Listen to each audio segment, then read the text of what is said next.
Eddie changed the face of guitar, period. I don't think anybody's had as much an influence. I know this is probably a cliche, but since Jimi Hendrix, it was like every kid on the block was learning Van Halen licks. It was ridiculous. And as far as for me, it was in between all the technical prowess that Eddie had, there was a killer blues thing, which everybody that emulated it, but nobody ever got it. Nobody ever got that part. They had the hammer-ons, they had the tremolo bar stuff, and all that kind of crap. But they never got the most important thing, was all the really tasty stuff that was in between, and just like some of the melodic stuff where the soul was coming from. Yeah. And so everybody in town had to learn how to play like Van Halen for eons after that, and that's just the way it was. So I mean, he contributed a lot, but you really have to get into every record and every solo and just start making, because there's a little statement there and everything. I just think all around it was a shot in the arm for guitar.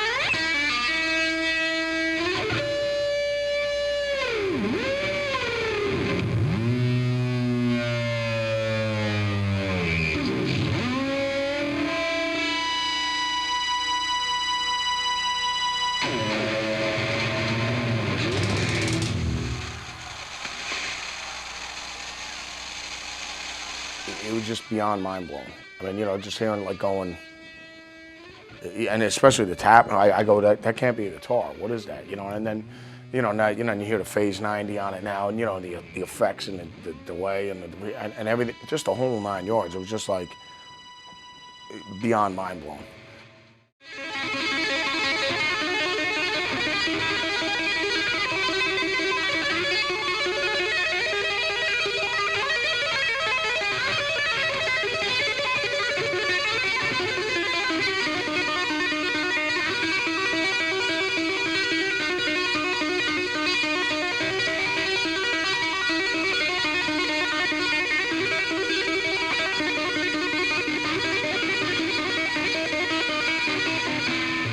It sounded like nothing I'd ever heard before.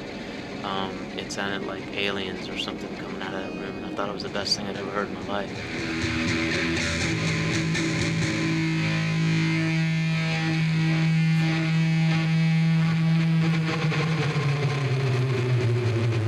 I think sound is as important as if you want it to be reproduced to enhance what you're playing, it has to sound a certain way.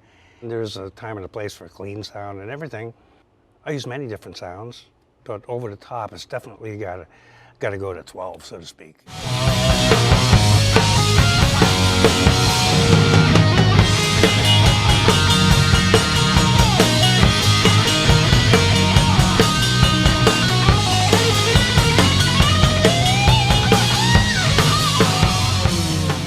I like it to sound like it's basically dying, and then back it off a tad. Right.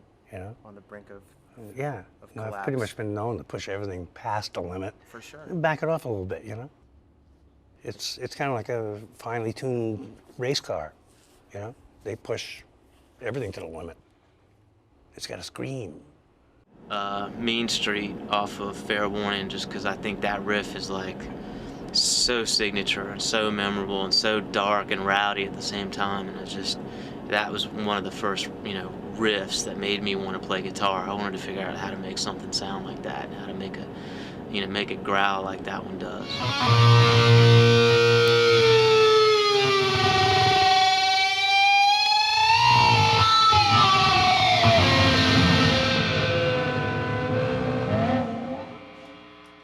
I'm probably the only one back then that would just take everything on the amp, turn full blast up. I remember when we played clubs, because I had that approach to my playing since about '74.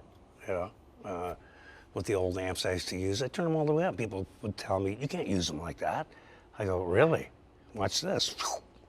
There are little tricks that I did to keep it from blowing, but all kinds of guitarists used to come and snoop around and see what the hell I was doing. But it was pretty basic, really. It was just turn all the way up. I still don't think people really do it the same way I do, you know, because I never ever used a stomp box to boost the signal. I never had a distortion pedal or anything. I always got, you know, the sound starts in your fingers, you know. So obviously I had to build my own guitar to convey what I was playing, and from there out of the cable into an amp head that would convey what the guitar is sending out, you know. So it's really kind of a chain thing. Yeah. You know, but bottom line, it starts with your ear. You know, if you had no concept of tone, then, you know, out comes bleh. As far as rock guitar goes, to me, it's just Jimi Hendrix, Jimmy Page, and then Eddie. You know what I mean? And I mean, when Eddie came out, it was just bam. You know, I mean, just like he didn't knock the door down; he just completely destroyed it.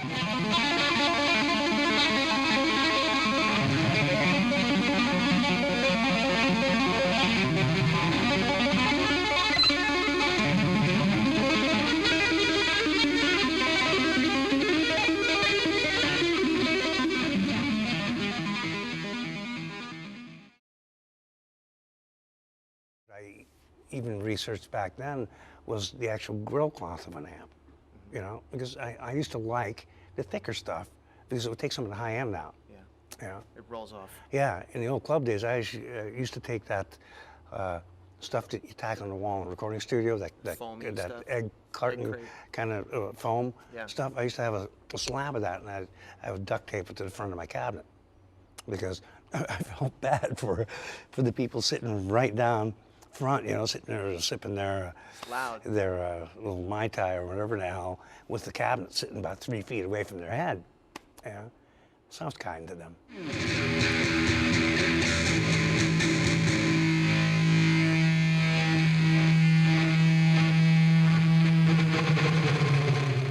I think it has to sound warm and sustaining.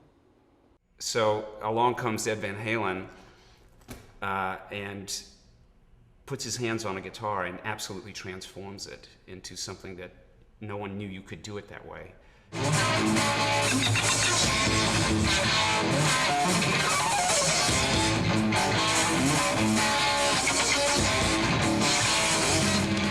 I remember the first time I ever heard Van Halen. I must have been 15 or 16 in high school, and it just blew me away, man. It floored me. I'd never heard anything like it in my entire life.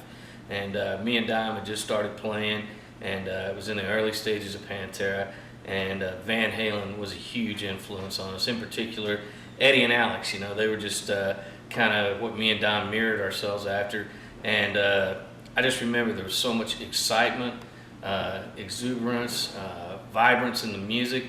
And then, of course, they had their own very unique sound that no one else had at the time. And it really motivated me and my brother to play music, and I'll never forget it. It was a very important time in my life. I mean, Eddie's just a super creative guy, so I mean, the bottom line is the side of the playing.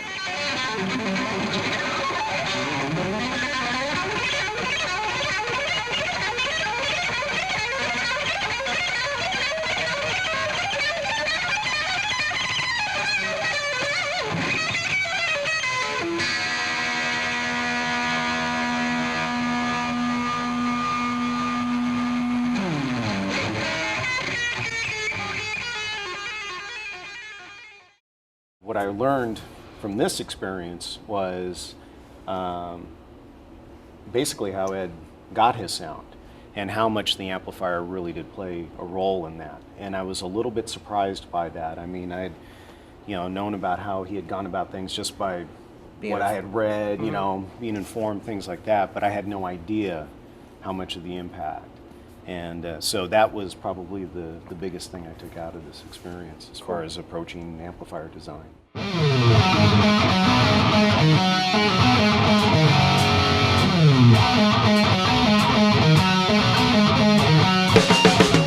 Like I said earlier, it's very difficult to explain tone to someone. Once you joined the team, I think after 2 weeks, he had something that was much closer. It was a breakthrough. But the most important part of an amp to me are the transformers. Transformer was the key. That's a proprietary transformer to the 5153. Yes. It's not available anywhere else. You can't buy it and stick it in another Right. amp. So That's correct. I like a guitar amp to thump. you know? Yeah. So it breathes, you know, which is a bit of compression and this and that, you know, then adds sustain. You know, when you stand close to a cabinet, it's actually pushing air. It's not like chucking razor blades at you. It's not hard. That was another thing that I learned quite a bit from Ed was the sustain. Sustain was the big key to your sound, and you know, so that definitely gave direction as far as how to shape the preamp. It's like it doesn't hit you down here or up here. You know, it's kind of in the chest. You know, you can feel it. It vibrates it. Yeah. One of the things that I still to this day don't know how he achieved it, but how rapid fire the channel switching works, because every other amp, you know, that I've been involved with building, you know, you always got to, it's kind of like punching in when you're overdubbing. It's like 1, 2, 3, you got to. It's like a hiccup. Yeah, you have to anticipate where to hit that switch so you don't hear the actual mechanical switching of it. Right. This thing, you know, it's right on the money. It's definitely a design completely a different way than other foot switch designs that I have done in the past. So you took some chances on this. Yeah. I mean, it wound up on the good side. Yeah, that's my man. Got to take chances. Yeah. Taking a guitar and turning the amp full up and laying it down in front of the cabinet and just letting it scream.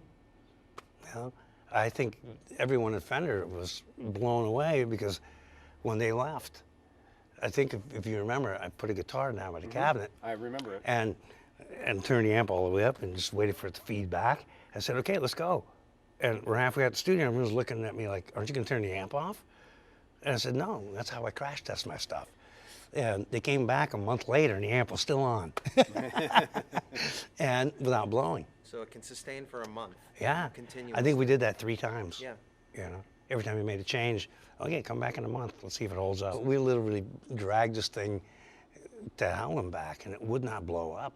I'm proud of that. I'm proud of Mike for building a brick shit house that just would not blow up. Right. Just like transformers and so many other things in the amp. The Celestion 12-inch speaker is unique to the 5150. I've been a tone chaser all my life, and this is the ultimate amp. It's a culmination of everything I've ever done. You don't have to make the music I make in order to enjoy the 5153. It'll blow your mind on any setting.